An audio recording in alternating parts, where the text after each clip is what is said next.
Matt Dalgleish is with episode3.net. Matt, you've got more figures than a Miss America contest coming out at the moment. You're on top of all the data for our livestock producers. Can you lead us off what the ABS is up to today? G'day Ricky, thanks for having me on. So today signals the release of the quarter for 2022 slaughter figures for beef and sheep meat. So that gives us a bit of an idea as to what's been going on with the rebuild of the herd and the flock in terms of how strong has it been, and just confirms that we're still pretty much fully entrenched in rebuild phase.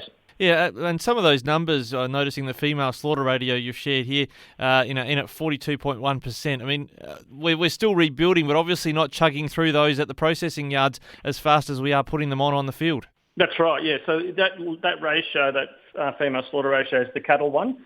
And so when we're under 47%, that pretty much historically is shown when we've been in rebuild territory. And so at 42.1 was where we came in for quarter two, and just under 43% for the whole of 2022. So that's 4 percentage points below the threshold, which is a pretty strong intent to rebuild.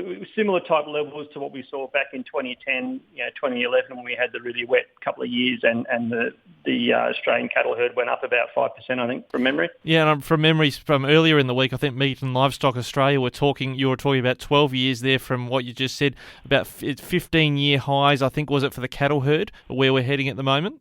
Yeah, that's right. Yep, correct. So, and look, we've had now, anyone that's been out on the land would be aware that we've had the third year now of really good rainfall. That is starting to kind of dissipate a little bit. The La Nina impact is looking like it's breaking down, but we have had 3 years of an opportunity to rebuild, and I think there's enough soil moisture around and rainfall in some areas to continue to carry it through into next year, or this year as well, I should say, 2023. So yeah, we're probably likely to see a little bit more rebuild of the herd for this year currently, but interesting to see when we start to get a change to climate potentially and drier spells into the middle of the decade, how that plays out. Well, we're certainly seeing on the Eastern Young Cattle Indicator, the price continues to slide. We're down almost on parity with sheep at the moment. That's right, yeah, it has been. I mean, it's been coming up at a slower rate though, so from my perspective, I think we are seeing levels near here where there should be some support coming in across the cattle market. The heavy steer looks like it's kind of stopped its slide as well, and that crept up a little bit late last week. It's kind of going a bit sideways now, but I do think now, if you look at where our cattle pricing is compared to markets overseas, and particularly what's happening in America, our pricing now is pretty much back to what you'd call more normal historic levels, sitting at a discount. So that means we're going to start to see a bit of more competitiveness in our export space, I think, coming into 2023, and that should provide a bit of support to the market too, I think, in this first quarter of the year. Now, you're always looking on the export markets and maybe where the competition lies. It's not long after Valentine's Day. Have the Kiwis fallen out of love with sheep? Well, actually, it's the Americans that are fallen out of love with sheep. They continue to have their sheep flock reducing over the last decade. So they've actually dropped, in terms of American production of lamb, they've dropped to the lowest levels they've seen on record, just under 60,000 tonnes, and that's significantly less than what we send them in sheep meat each year. But the Kiwis, the first time in a decade, the Kiwis have seen a very marginal lift to their sheep flock, so 0.2%. Oh, they're back in love. Just barely. I'd say it's almost not strong enough to be full love. It might just be a little bit of a flirting plan. Just a Valentine's Day card and not much else.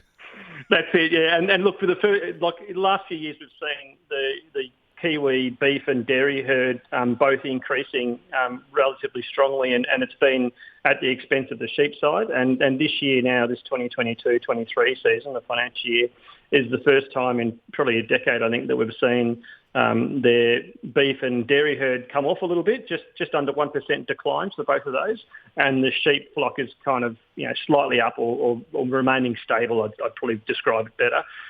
So it could be the beginnings of a kind of a growth in love for the sheep again back over the ditch. And I know over in the Middle East they love our sheep. Live export shipments have started firing up from ports that they weren't coming from in recent years, such as from Adelaide. That's going to feed into the market, I imagine, at some stage in terms of demand. Are you keeping track of how those live export numbers are looking? Yeah, I have. I've actually just updated them today. So the most recent figures are up to the end of 2022. We saw a really good November. Over 100,000 head of sheep went out live export in November. But again, Ricky, it's mainly going out of WA. The bulk of them are going out of WA. I think it's something like 98 or 99% of sheep leaving the country are from Port of Fremantle. So it's very much a West Coast affair still. I haven't seen the figures for January yet in terms of the final figures for January, but it was a reasonably good finish to the year. But still, I think it ended up being just over 500,000 head of sheep that left for the whole of 2022, and that's down about 75,000 head from 2021. So it's still been in decline, those volumes, but we just have to see how 2023 plays out, because like you said, some of those markets across in the Middle East, and particularly Israel, was one that fired into life in November. They took about 30,000 head of sheep. So that they're ones we don't always see as active as what we've seen in the later part of last year. Well, the man with the facts and figures on livestock there is at Matt Dalgleish, episode3.net. That's where he's from, and that's the website if you want to find out more. Matt, thanks for joining us today. Cheers, Ricky. Thanks for having me, mate.